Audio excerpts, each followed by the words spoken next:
Hey, what's up, guys, and welcome to Talk4, the quickfire podcast where we ask four great questions to unique and interesting people. Behind the mic today on Talk4 is your host, Skupien, that's me, and our special guest for today, Mark Smith, who'll be answering our questions today. Mark, please introduce yourself and give us a quick rundown of what you do before I shoot some questions. Yeah, first and foremost, thank you so much for having me on the show. I'm very excited. I'm very humbled and honored. My name is Mark Smith, and what I really take pride of myself is I'm the $1 million man. What I mean by that is I have made a pledge that I would invest $1 million into my mindset. I'm a firm believer of mindset investing, and because at the end of the day, the mindset is the only return on investment we have control over. And this all spewed from me what I thought was going from a life cycle of going from rags to riches and then back to rags and then building riches again. The common denominator was my broken scarcity mindset. So I actually had to take extreme ownership of that. And it's nice that I see the light at the end of the tunnel now. So we can break that down further, what that means. But my business that I'm focused on, I do a lot of mindset coaching.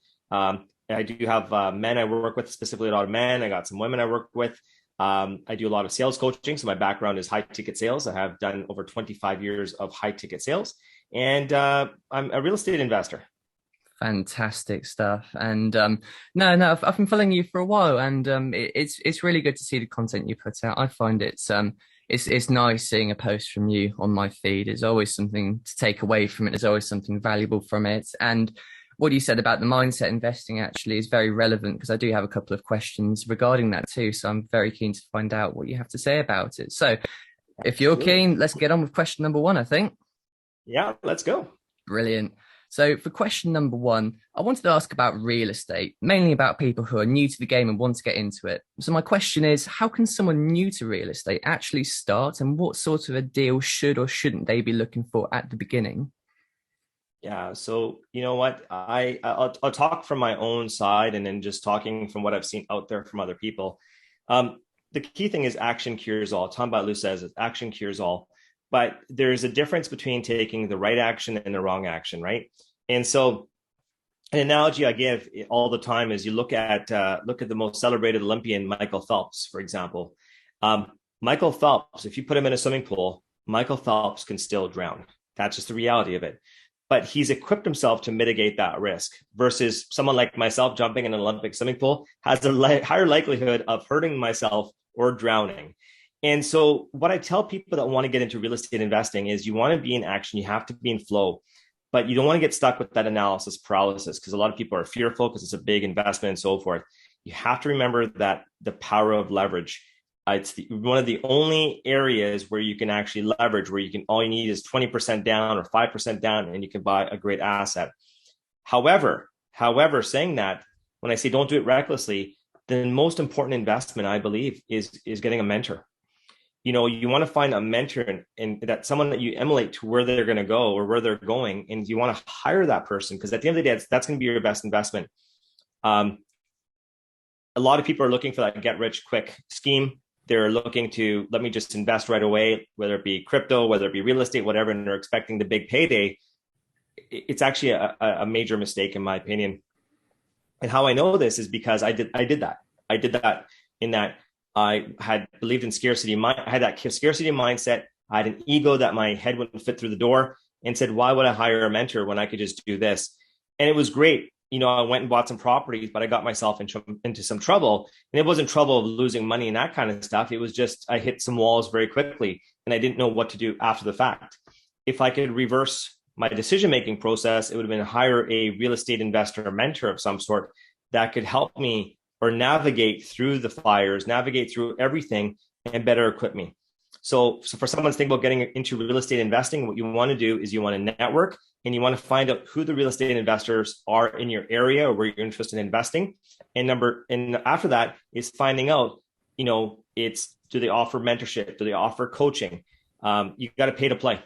That's my advice right there. Interesting. And yeah, I totally agree with that. I think there've definitely been ventures in my past where I've tried to do things and have not taken advice or haven't seeked out, help or anything at the beginning. And then, I mean, for me, there's been a couple of times where it's just come completely wrong off the back of that. And I've wished I'd had the knowledge beforehand. And I do totally agree. You know, having a mentor, someone to look over your shoulder, pointing in the right direction, you know, it's priceless, really. And that knowledge isn't something you can really just find, you know, in a YouTube video, is it? You have to have someone you can talk to and really kind of communicate with on a personal level. So yeah, totally on board with that for sure.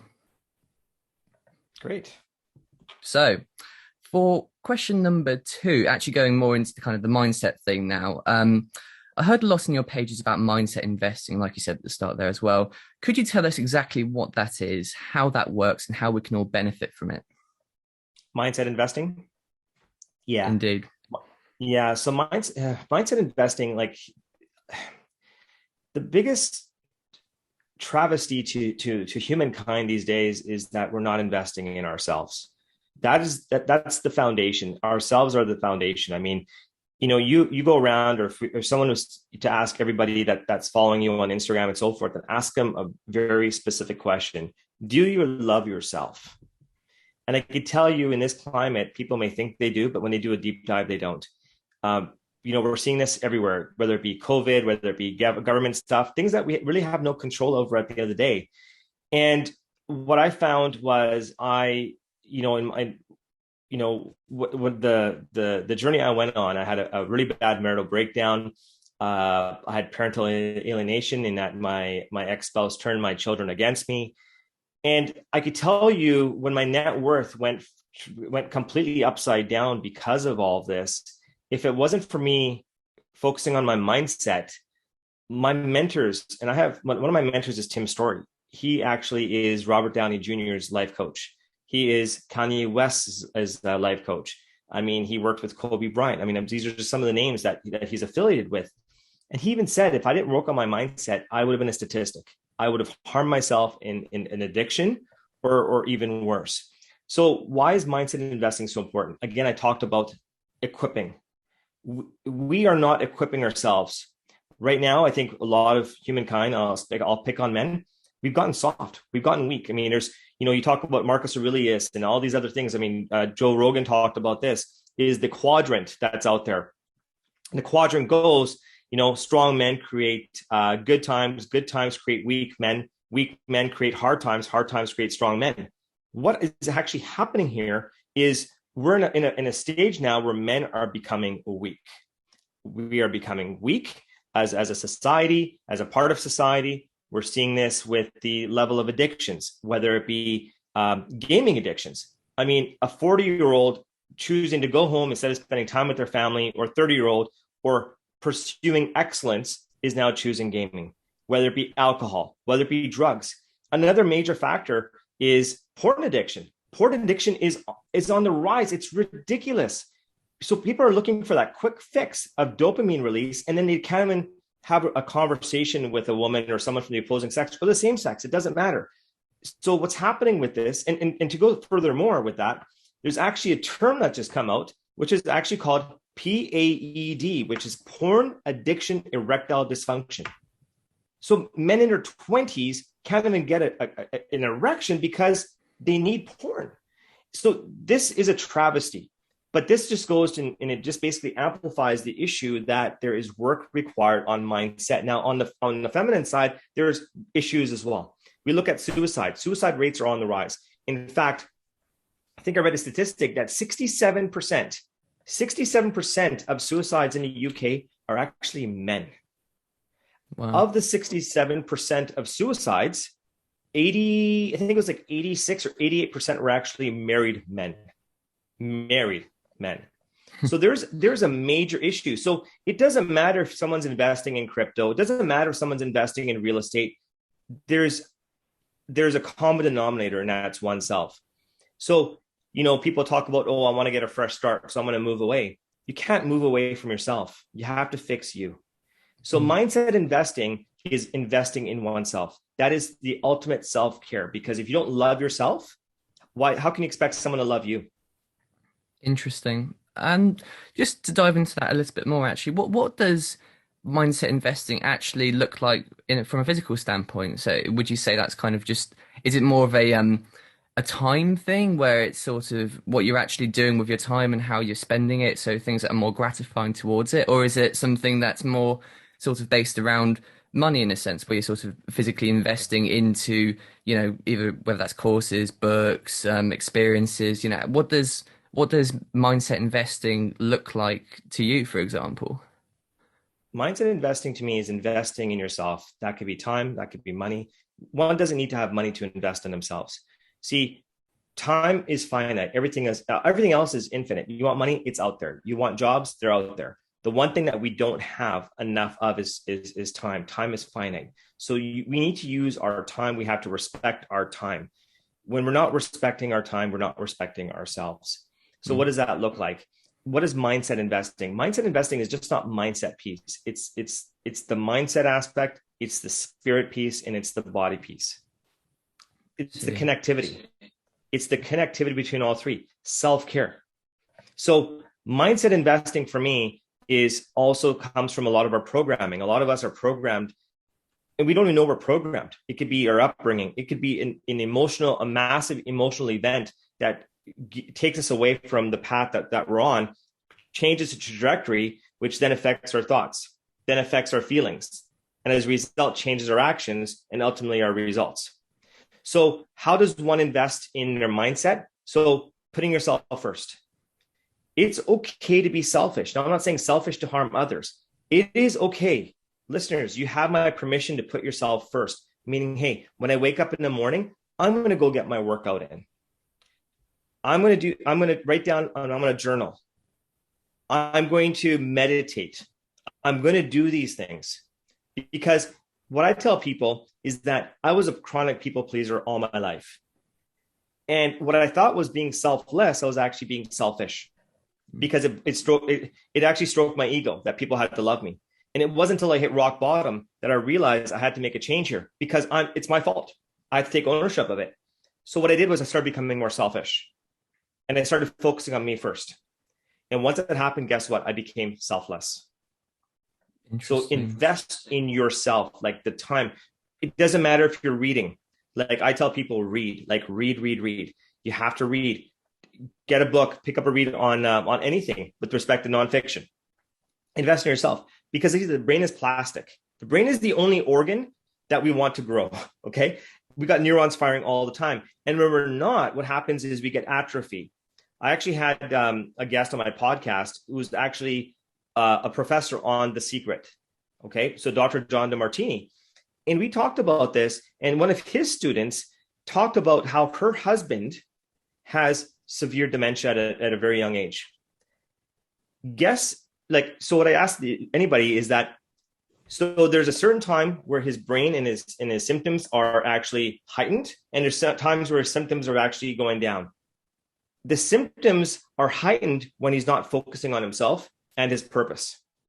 The symptoms actually come back and rear its ugly head in that time. But when he's focused on his purpose, focus on the things he enjoys, focus on himself, his symptoms dissipate. So, Interesting. whether it be reading, it could be just going for a nice walk. It's okay to be alone. There's a lot of people that are scared to be alone. I'm the most social person there is, but I have to take time for myself. Mm. Okay, meditate. We could talk about manifestations, journaling, gratitude. These are all things that if I could tell someone says, I need to invest in myself. Okay, these are the things I suggest you do. You start from here, but we have to be, first and foremost, we have to be self-aware before we can get self-acceptance and then self-regulation. So we have to be self-aware first. So I know I threw a lot at you what mindset investing is. It's just not one or two things. It's deeply layered, and it's going to require deep work. It doesn't work by just opening up a book once and then you're all of a sudden a mindset investor. Investing is a verb. It has to be continuous. Yeah. Yeah. Like any other muscle, I guess it has to be, if you want to grow a muscle in the gym, it kind of works like that with your mind as well. You have to have consistency to whatever it is, and you can't just a one-off. It just isn't enough, is it? You can't do something one time and feel good about it for a second. But yeah, no, I like your points about mindset investing. I think it's very interesting how in that sense of investing, there's different currencies, isn't there? There's the money side of it, and then there's the time. That's definitely a currency, and then there's just that doing the things that you need to do as well. And I think, Yeah. you know, I'm going to take something from that as well. I'm going to definitely think about things I can do to, you know, give myself more time and more, you know, things that will benefit me in my health as well, you know. For Oh. sure. So, for question number 3, as a motivational speaker, how can someone start out on a journey in that field, and what makes a great speech, in your opinion? What makes a great, you know, what makes a great speech and is number one is being real. Don't be a furu. And a furu is a term I heard, which is a instead of saying a guru, is people that are fake when they're doing that. They basically use other people's stories, and they want to get out there and they want to stand on a soapbox. Um, so be real, because what's going to allow you to attract an audience is number one is being relatable. You have to be relatable. Number two is there has to be an element of likability. Okay, likability is going to be critical. Number three is honesty. Is just be honest. I think there's more to lose. One, and again, this is where the ego kicks in. The ego kicks in, says, "Well, I better not share all my dirty laundry because that's going to affect, or someone's going to look at me the wrong way." If that's what you're thinking, you shouldn't be even being a motivational speaker, Mm, right? definitely. Uh, I'm a firm believer that my vulnerability is my superpower. And this is why I've been asked to speak on so many different stages and different podcasts, because I'm really honest. And I say, like, I take extreme ownership. Hey, I had a marriage dissolution. I hit rock bottom. I had all this. I take extreme ownership of it. I'm not there pointing the finger at the government saying, hey, you guys did this and it's affecting men, or lawyers or whatever it is. I take extreme ownership because, again, I'm the only thing I can have control over. So if someone wants to become a motivational speaker, is number one is find out what makes you relatable. Storytelling. Everybody has a story. Actually, somebody told me this. Everybody has a scar on their body. With every scar on their body, there's a story to tell. So we have to tell stories and shares. You look at, like, what I have mentors all over the world. And what made me sign on with them and get mentored by them was them being honest with me and sharing their scars, because it allowed me to say, hey, they're relatable. I get this. I'm not the only person going through this. Brilliant. Other aspects of it is, don't, social media is free. Post Instagram videos. There could be something that you're going to say to someone that's going to trigger them and change their lives. Like, I mean, I have had people reach out to me and said, you saved my life. I've had people reach out to me saying, because of a podcast you did, I quit smoking. I'm like, I've never talked about smoking in my podcast. And they said there was something in there that it hit me, and I had to do this. I've had people reach out to me and say, thank you, I stopped being a little bitch. And that's what they write themselves on. Right. That's what they tell themselves because of something I said. Right. So, and I mean, I'm not coming up with this stuff. I'm regurgitating it from my mentors. Right. I'm just sharing it. And so that'd be my advice is, again, be real, be honest, be relatable. Likability is going to be there. And I'll tell the audience is, don't be a little bitch. I love that bit. I love how someone just messaged you. It's like, hey, you know what? I listened to your podcast and I have decided I am no longer going to be a little bitch. Yeah, That's absolutely. that's quality. I bet you had a good laugh at that when that came through. So for our fourth and final question, sticking to the mindset subject for question 4, what have you noticed in the mindsets and habits of successful people versus unsuccessful people that you think has got them to where they are? Fear. Fear. Mm. The reason I say that is, and now this is going to go at a deep level.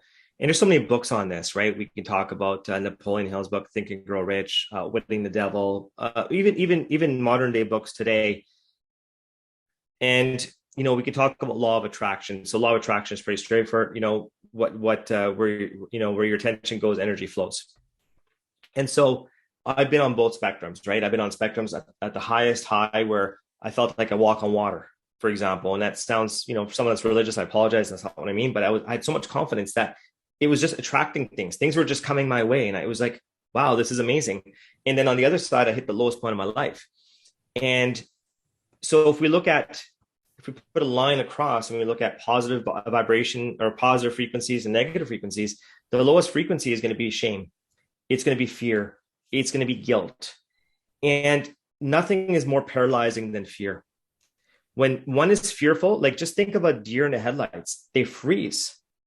Yet they have a chance to move forward or backwards, but they freeze. Now imagine if one of us, or someone out there gets hit by something, emotionally, physically, or whatever. What happens is they freeze and they stay stuck. So one has to recognize that, first of all. Okay, so fear is the biggest factor. And when I talk about fear brings in other things. Fear brings in feelings of procrastination, envy, jealousy, and that kind of stuff. Okay, so fear is really what it comes down to. And my mentor actually, he explained this to me, and I'm a firm believer about this, is that when we take our mind, so our mindset, and let's just say we take our mindset and we basically put a knife through it, for example, we have our conscious mind, we have our subconscious mind. Okay, our conscious mind is things that come from our senses. Okay, so it could be something I read, for example, something I hear, something I see, anything to do with my senses, something I smell, all those things. Okay, that is taught. Okay, then I have the other side, which is my subconscious mind, and the subconscious mind comes from the sense of feeling. Now, remember I was talking before the law of attraction, how we feel on different vibration levels. Vibration levels don't come from your intellect; they're coming from your emotions, how you're feeling. So in 2021, I shared this with people. 2020 was one of my best years. 2021, I went through hell and back, and working my way backwards, it was the element of fear that kicked in. I had COVID last year. I thought I was going to die. Like there was a lot of negativity that happened for me. So going back to the conscious and subconscious mind, the way my mentors explained it to me, think of your conscious mind as the horse and your subconscious mind as the jockey. Now, a jockey on a horse is going to be maybe 110 pounds or very, very small. And you can imagine the sheer force of a horse. So the horse is doing his thing, but the jockey has to take control of that horse. So you could read one of the most powerful books by Tony Robbins, but if your subconscious mind does not have the connectivity to feeling, it's going to pull you back. So I can read a book that says, okay, go and make $1 million today by selling this. But if my subconscious mind is fearful, it's going to say, whoa, I'm pulling you back to being fearful. So one has to now reprogram to make sure that the jockey and the horse are in alignment. You can't have one going one way and the other way. You won't even get past the starting line. Sure. Okay. So I wanted to ask one more thing about this, actually, just on regards to fear. And it's a very difficult question, very deep question. Sure. But it was just something I was thinking about as you were saying that. What do you think is the root of fear in people? What do you have a sense or kind of an idea what it is that creates fear in the first place, or what is it about people that inspires fear in them? What do you think about that? Well, I think there's so many different factors, right? It could be fear of not a fear. Actually, the day here it is. It's survival. I believe we've always, as humankind, we've always been fearful. This can go back to the cavemen with dinosaurs. They were fearful of dinosaurs. For example, there's always an element of fear. I believe there's also an element where that comes in is scarcity. It's been engineered with pre-programmed, as you could say, is because when there's only one chicken and you got a tribe of 50, who's going to eat first? So maybe that's it. I mean, I'm just these are some of my ideologies. I could be completely wrong with this, but I think this has been pre-programmed into us. And what happens from generation to generation to generation to generation, it just keeps on seeding it. And what is so important is there has to be a generation that has to break that cycle.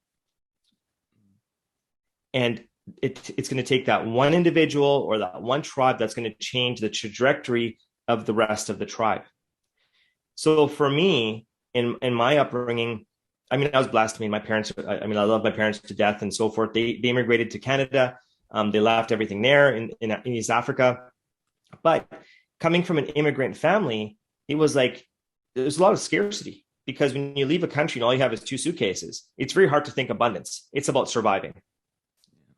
So I you mean, there is live in that environment.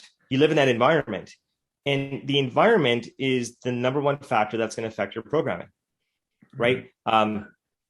So where's that fear come from? It's so deeply rooted, but we need to do something about that fear. Okay, absolutely. there's a lot, and this is why 90. If here's the key point is that if we had no fear in society, everybody would be an entrepreneur. Everybody would not want a job. They would want to be an entrepreneur. But why do people choose to have a job? Because of safety. Why do they choose safety? Because of fear. Makes sense to me. I like what you said there. Just think there's nothing quite like a set of razor sharp teeth chasing you down to make you run a bit faster, is there? Well, absolutely. And that's what we have to retrain ourselves to be those to go be those dream chasers again. Let's go chase those dreams. Do not settle just because someone says you have to settle. Don't be that beta person. Be the alpha person you were designed to be. Absolutely. Excellent. So that is our 4 questions done for today. And before we wrap this up, it is time for the shameless plug. Mark, please feel free to take a minute to promote anything you're working on, want people to take a look at, or just something you believe in. Sure, absolutely. So I'm always working on something, but you know what? Honestly, the shameless plug is just, let's reach out to me on Instagram. It's at the Mark Smith Official. Would love to connect with you. Like I said, my focus is high ticket sales, mindset coaching, sales coaching. I'm a real estate investor, really working with both men and female and onto achieving their dreams and really breaking mindset barriers. One of my core passions is to help men get out of their funk and get their manhood back instead of being castrated, because I know that because I was there. So that's my shameless plug. Brilliant. Mark, thank you so much for joining me today for the Talk4 podcast. It has been an absolute pleasure having you on, and thank you for your time. Thank you for having me. It's been a pleasure. Brilliant. Thank you guys for listening. See you in the next episode, and don't forget to like, subscribe, and leave your thoughts in the comments. Signing off for now.